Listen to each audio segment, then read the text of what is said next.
Hey, it's Doug with Backcountry Pilgrim. What should you look for in a backpacker belt? Like most backpacking gear, one of the first things you want to look at is weight. Now, a belt is not something I'm going to be throwing on my back, so I wasn't going to be ounce counting on this, but I did want something that was going to be lighter weight than a big heavy leather and iron belt. And finally, when it comes to the buckle, I wanted two things. Number one, I wanted something fairly flat. I didn't want a big, clunky belt buckle being smashed into me by my backpack's hip belt. And if possible, I wanted a buckle that I could get at fairly quickly, possibly even being able to operate with one hand, because as most backpackers know, sometimes it is important to be able to get that belt off quickly in the outdoors, and I wanted to be able to do it with minimal hassle in case I'm wearing gloves or only had one hand free. So I'm going to show you three belts today. The first thing you're going to notice is that all of these belts are made out of nylon straps, so they're very lightweight and very comfortable. We're also going to be looking at three different price ranges. They don't vary a whole lot. None of these are what I would consider to be super expensive, but there is a bit of a budget range that you will notice. All three of these belts come from smaller American cottage manufacturers. All right, first let's take a look at the Hilltop Packs hiker belt. This should be considered a lightweight upgrade to the kind of flimsy belts that sometimes come with hiking pants. It has an easy-to-use YKK buckle that is just like the kind of fasteners that you find on a backpack.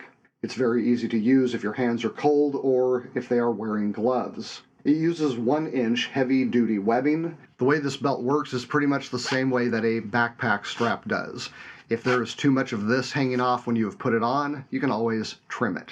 The Hilltop Packs belt comes in a variety of colors and sizes, and it only runs $13. Now, the one downside to this Hilltop Packs hiker belt is that it pretty much is just a hiker belt. You're not going to be wanting to wear this in a business casual type situation, but for your outdoor activities, it works very well. At the other end of the price spectrum, you have the Grip 6. The Grip 6 works with a clever friction system that allows you to operate it one-handed. Now, this belt is something that works very well for backpacking. Look at the profile on that buckle, very flat.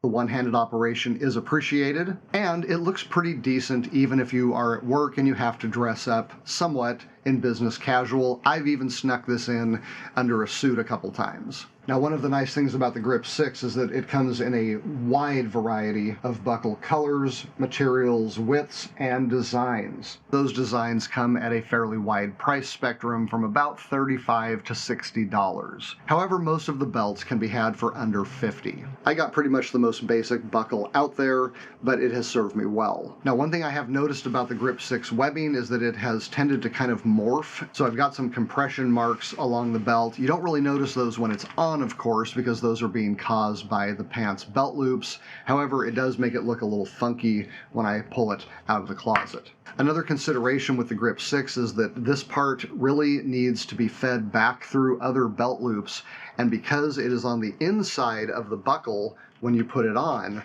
you actually end up having to reach in between your body and the belt and kind of wiggle it through the other belt loops in order to make it look like a single solid piece. Not a big deal, but it does take a bit of getting used to. Finally, we come to the Voyager belt. This has one of the coolest buckles that I've seen in a while. This has a magnetic fastener that allows it to just sort of jump into place, and once it's there, it is quite secure. It's not the magnet holding the belt together, it's just a guide to get the buckle on. So it comes on and off very quickly. One of the unusual things about this belt is that it actually doubles back on itself and is attached by a piece of Velcro. Unlike any other belt I've ever owned, what this Velcro piece does is allow you to size the belt precisely to your body size and then leave it. Most belts rely on the buckle fastener to size the belt for you, and they're not usually typically very fine-grained when it comes to adjustment. What I love about all these belts is that each one of them allows for micro adjustments. However, the Voyager belt relieves you of having to make those adjustments because once you get it sized for you,